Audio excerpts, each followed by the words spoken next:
Hi, this is Midday News. Thanks for joining us. A murder suspect from Wabununa village in Milne Bay province was wounded by a policeman during a struggle and died from his injuries. The suspect, 35-year-old Frexy Timothy, allegedly attacked two police officers who came to arrest him for various offenses. He killed Sergeant Kopi Kanatupa during the confrontation. According to the police report, it was alleged that on Sunday, the 28th of January, at about 8 a.m., late Sergeant Kanatupa and Constable Palakaki went to Bomagai Bilin mine camp after receiving a complaint from the Wabununa ward councillor and the village magistrate that Timothy was continuously making threats, was abusive, and created disharmony and disorder in the community. When the suspect heard that police were coming to arrest him, he came to meet them, armed with a 2-meter crowbar. Late Sergeant Kanatupa fired 2 warning shots upon seeing the armed suspect and called for him to surrender. However, Timothy miraculously dodged the bullets and pierced the late sergeant with the crowbar in the back of his head as he tried to take cover. Timothy ran home and returned with a machete to attack the unarmed First Constable Kaki. During the struggle, the policeman overpowered him, injuring him in the process. Timothy later died from those injuries. In support of the work of the Royal Papua New Guinea Constabulary in Gulf Province to carry out their mandated duty to serve and protect, Papua LNG have donated 7 23-foot dinghies to the Gulf Police. Papua LNG stated that throughout close consultation with the local communities, often a breakdown of law and order and the lack of transportation have been 2 of the key issues raised. 2 dinghies will be distributed to the police station in Kerama, 2 to Baimuru Rural Police Station, 2 to Kikori Police Station, and 1 to the station in Wabo. Additionally, each of the dinghies will be equipped with a 40-horse-powered engine, 5 life jackets, and 3 drums of fuel. Accepting the donation of the 7 dinghies was Acting Assistant Commissioner of Police for Southern Region Joe Puri, Gulf Provincial Police Commander Jeffrey Lem, along with senior staff from Total Energies, operator of the project. Hirikoyari MP Keith Iduhu, in commenting the Bulolo MP's decision to leave government, appealed to Papua Region MPs in government to make the switch also. Yesterday afternoon, Governor for East Sepik Alan Bird, the Bulolo MP Sam Basil Jr. and Wewak MP Stanley Samban joined the opposition. Member for Vanimo Green and opposition strongman Belden Nama was present during the announcement. The resignation now brings the number of MPs defecting to opposition to 12. Iduhu was among the first MPs who left the government following the events of January the 10th, 2024. You know who you are. Thinking good and make a decision, because the people of Papua did not send you to come and contribute to Papua New Guinea and steal from it. They sent us with a fiduciary obligation to raise it from the abyss and give it hope. Resuscitate it and give her hope. I'm going to appeal again. Enough is enough, and change must occur. The National Court sitting scheduled for the new Walum National Court in the Imbongo district this morning has been deferred to April. This is following a landslide along the Nebilia section of the Highlands Highway. Lawyers in Mount Hagen are not able to drive to Walum this morning, prompting the Deputy Chief Justice, who was scheduled to preside over cases this morning, to defer it to April. With the opening of the new National Courthouse in the district yesterday, the first National Court hearing was scheduled for 9:30 a.m. this morning. Unfortunately, could not proceed as planned. Meanwhile, the PNGDF Navy team is on ground in Yalibu, carrying out awareness on law and order. For the people here, it is their first time to see the Navy. The sea element is PNGDF, who spend their time on sea and not on land, and their presence had attracted crowds of people who sat and listened attentively.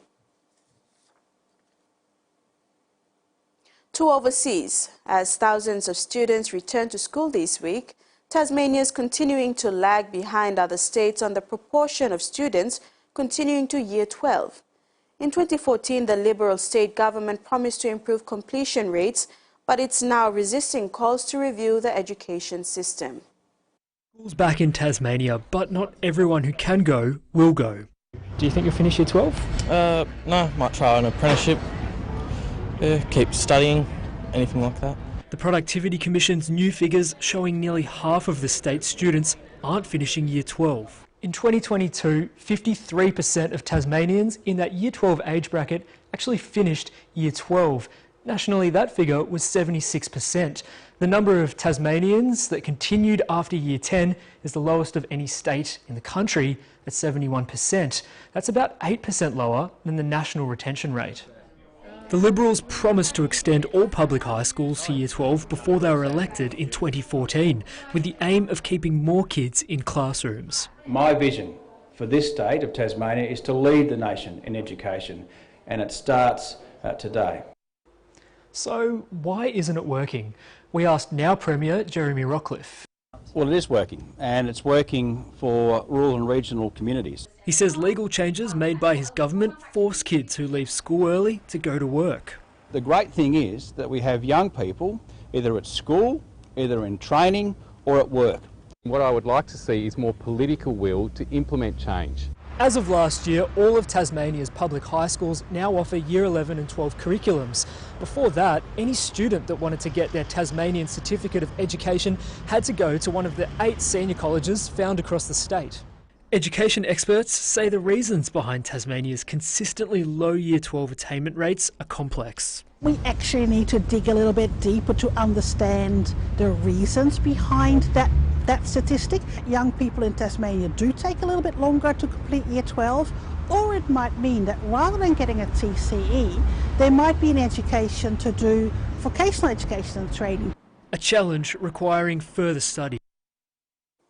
2024 is the year of the dragon, and celebrations of the Lunar New Year are gearing up across Australia.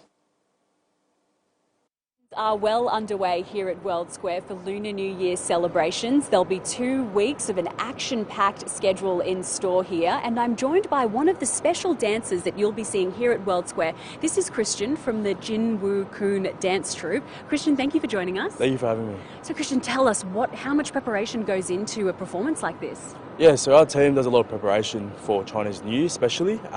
We've been training almost every single day, countless hours during the night and during the day to prepare for such season. And what kind of dances can we expect?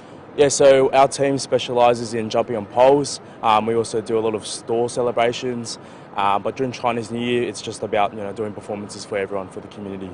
And of course it's all about the costumes too, with these dragon dancers and lion dancers. Yeah. How long does it take you to get dressed, and what goes into making these costumes? Yeah, so these costumes, the one behind us, they're handmade. A lot of paper mache and things like that, and bamboo. Getting ready, it's not that long, about 10 minutes or so. It's just about getting everyone out and setting up for the music and what we're doing that day. Now it is a bit cooler here today, but normally at this time of year it's sort of summer, things are heating up a little bit. Is it hot and sweaty inside this costume, or what's it like dancing inside one of these costumes? Yeah, I wouldn't be surprised if after a performance you'll come out hot and sweaty and needing a lot of water. Perfect. And so what are you most looking forward to about celebrating Lunar New Year? Yeah, look, it's an important time of the year for all of us. A big part of it is, coming with family, celebrating such a strong tradition and embracing our culture, really. Back home in sports, JT Super 9's champions Border Storms are all geared up to defend the senior men's crown in JT Super 9's Cup on February the 23rd to the 28th at the Mosby South Stadium. Franchise owner Tony Wani said this year will be dedicated to late club patron Mama Rita Wani, who passed away last year from breast cancer. Wani said our preparations since late January. He said they are ready to maintain the winning team from 2023 to defend the JT Cup against other hopefuls.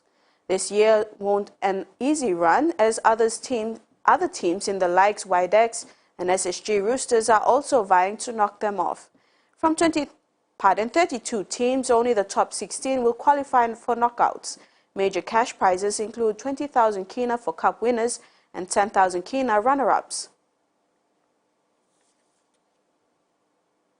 In overseas sports, a cloud is hanging over the controversial Gabba rebuild for the 2032 Brisbane Olympics, with a senior games official calling for the multi-billion-dollar project to be scrapped. It's not looking good for the redevelopment of the Gabba. $2.7 billion was the figure being touted for what would be the rebuild costs. Look, you can add a little bit more to that because potentially it would cost a lot more with the building costs at the moment. But according to Olympic power broker John Coates, that it just doesn't stack up financially at the moment. Too many budget blowouts when they're doing the costings for the Gabba now. And there's also disputes with other venues as well, and this just doesn't add up at the moment. He is supported in this thought by Adrian Schrinner, so he is the mayor of Brisbane. He thinks that the project is dead. At the moment, there is a 60-day review of all the Olympic venues for the 2032 Olympics and Paralympics Games going on at the moment. That's being conducted by the former Lord Mayor Graham Quirk. So we won't have an official decision on this, Lorna, until at least March. OK, what would be the Olympic Stadium then for Brisbane if it did happen? Well, John Coates has thrown up, I think, a bit of a curveball with this one, Lorna, because he's suggesting what is the home of rugby league in Queensland and probably the country, that is Lang Park. So a rectangular stadium, I don't think I've seen that before, rectangular stadium hosting the opening and closing ceremonies. Obviously the athletics cannot be held there, so another venue is being suggested for that, and that is the Queensland Sports and Athletics Centre. So that is where the 1988 Commonwealth Games was held, and it's also what used to be the home of the Brisbane Broncos when Lang Park was being redeveloped. So that is further out from town, Lorna. That's probably about 20 minutes from here, and a bit of a distance to get to. So interesting decisions, but when it comes to the cost of the Gabba, it's looking like it's just too steep to go ahead with the original. And that ends the midday news. More to come at 6 p.m. Bye now.